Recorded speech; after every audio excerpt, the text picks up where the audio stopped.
Praise the Lord everyone. सबको जय मसीह की। आइए मैं आप सभी के लिए उस सामर्थ से भरे और पवित्र वचन को पढ़ती हूँ जो वचन हमें परमेश्वर के दास अपोस्टल अंकुर यूसुफ निरूला जी द्वारा और परमेश्वर की दासी पास्टर सोनिया यूसुफ निरूला जी द्वारा दिया जाता है।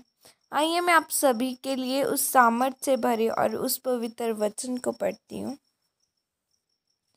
परमेश्वर के लिए बलिदान। जैसे कि पवित्र बाइबल उत्पत्ति 22 की 2 आयत में लिखा है, उसने कहा अपने पुत्र को अर्थात अपने इकलौते पुत्र इसहाक को जिससे तू प्रेम रखता है संग लेकर मोरिया देश में चला जा और वहाँ उसको एक पहाड़ के ऊपर जो मैं तुझे बताऊंगा होम बलि करके चढ़ा। आमीन।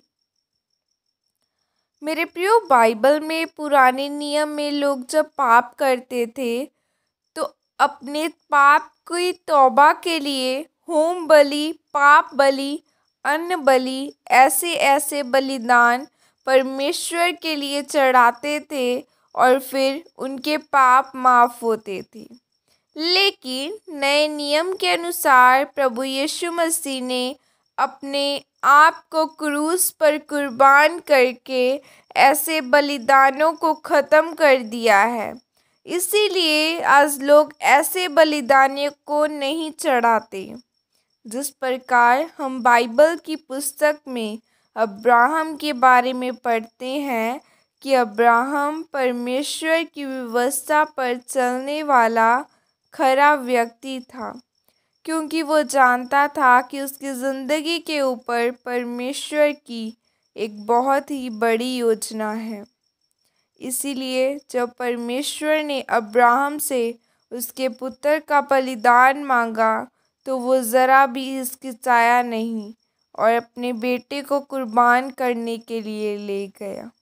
लेकिन परमेश्वर दयालु परमेश्वर है, उसने इसहाक का बलिदान नहीं लिया क्योंकि परमेश्वर उसे परख रहा था। आज आप परमेश्वर के लिए क्या बलिदान करते हैं? मेरे प्रियो, आज परमेश्वर आपसे बच्चों का बलिदान नहीं मांगते, बल्कि परमेश्वर आपसे आपके समय, दशमांश, परमेश्वर और उसके वचनों के साथ समय बिताना, हर रविवार को चर्च आना और अपने पापों से मन फिराव का बलिदान मांगते हैं। लेकिन आज लोगों के जीवन में बलिदान का कोई महत्व नहीं है।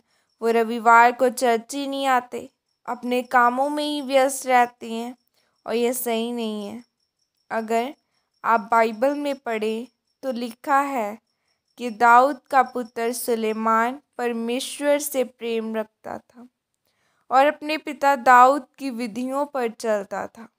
जब उसको बुद्धि का वरदान मिलने वाला था तो सुलेमान ने परमेश्वर के भवन में जाते हुए रास्ते में ही परमेश्वर के लिए 1000 होम बलियाँ चढ़ा दी थी। यानी उसने निस्वार्थ भाव से परमेश्वर के लिए बलिदान किया और परमेश्वर ने उसको न केवल बुद्धि से बल्कि धन और ईश्वर से भी परिपूर्ण किया। इसीलिए मेरे प्रियो, अगर आप सचमुच परमेश्वर को प्यार करते हैं तो आप उसके लिए अपने समय, अपने दशमांश और बलिदान को देंगे, क्योंकि परमेश्वर अनुग्रहकारी है और जब आप ऐसा करते हैं तो परमेश्वर आपके त्याग को देखकर खुश होता है और आपको आशीषित करता है। इस वचन के द्वारा परमेश्वर आप सबको आशीषित करे। प्रभु यीशु मसीह के सामर्थ्य नाम में मांगते आमीन। यह प्रार्थना आपकी तरफ से की जाए। सर्वशक्तिमान परमेश्वर, आज के इस वचन के लिए पिता मैं आपका धन्यवाद करती हूँ। पिता परमेश्वर, मुझे अनुग्रह दे ताकि मैं अपने आप को संपूर्ण रीति के साथ अपने कामों के लिए समर्पित करते हुए अपने बलिदानों को दे सकूं। प्रभु यीशु मसीह के सामर्थ्य नाम में मांगती हूँ, आमीन आमीन। सबको जय मसीह की। God bless you all. खुदा का रूह आप सबको छुए। God bless you. जय मसीह की। खुदावन का रूह आप सबको टच करके आज़ाद करे। मुझे अपनी प्रार्थना में ज़रूर याद रखें, ताकि मैं आप सबके साथ एक बड़ी गवाही को शेयर कर सकूं। जल्द से जल्द परमेश्वर मुझे अनुग्रह दे और मेरे जीवन में एक बड़ी गवाही बनाए। God bless you all. जय मसीह की।